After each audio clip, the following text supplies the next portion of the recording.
Bonjour et bienvenue dans ce nouveau tutoriel. Dans ce tutoriel, je vais vous montrer comment utiliser l'outil Cloth de Blender. Alors, l'outil Cloth permet de générer des vêtements très simplement.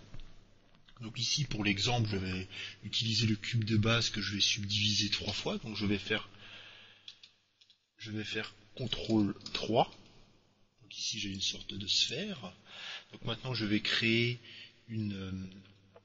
le vêtement, justement le drap. Un drap va recouvrir justement cette sphère. Donc je vais faire Shift A. Je vais ajouter un plane. Je vais l'ajouter au-dessus. Je vais le redimensionner avec S. Je vais ensuite passer en mode Edit, touche Tab. Et passer en mode subdivision, W, subdivide. Et ici dans Cut, je vais passer le Cut à 10.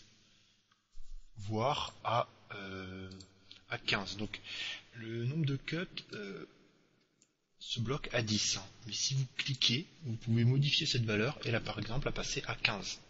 Manuellement avec le clavier bien sûr. Et donc vous voyez ici, j'ai plus de séparation, j'en ai même 15. On va compter. 1, 2, 3, 4, 5, 6, 7, 8, 9, 10, 11, 12, 13, 14, 15, même 16. J'ai du mal à compter, mais il y en a 15. Donc je vais repasser en mode objet. Ma sphère, je vais la définir comme une collision, puisque le vêtement, en fait, le drap viendra en collision sur la sphère. Je vais d'ailleurs redimensionner un peu la sphère, parce qu'elle est un peu petite par rapport au drap.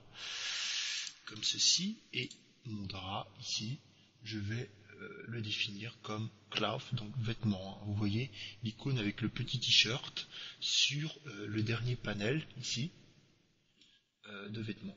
Donc cloth. Et maintenant nous allons lancer l'animation en faisant Alt A ou en cliquant ici. Et vous voyez que cela crée un vêtement. Bon, j'ai pas utilisé un niveau de subdivision très important, donc ça crée encore quelques carrés. Bon, si vous voulez, vous pouvez rajouter un peu de subdivision, comme je vais le faire tout de suite. Je vais faire CTRL 2 par exemple. Comme ça j'ai un niveau de subdivision plus élevé. Je vais mettre un Shaded Smooth pour lisser la surface. Je vais relancer l'animation. Et vous voyez, cela crée une sorte de drap. Donc après il y a bien sûr plus de paramètres, plein de paramètres justement pour contrôler ce vêtement, que je ne vais pas aborder dans ce tutoriel d'introduction, mais que je réaborderai dans un tutoriel plus poussé très bientôt. Merci d'avoir regardé ce tutoriel et à très bientôt pour un prochain tutoriel.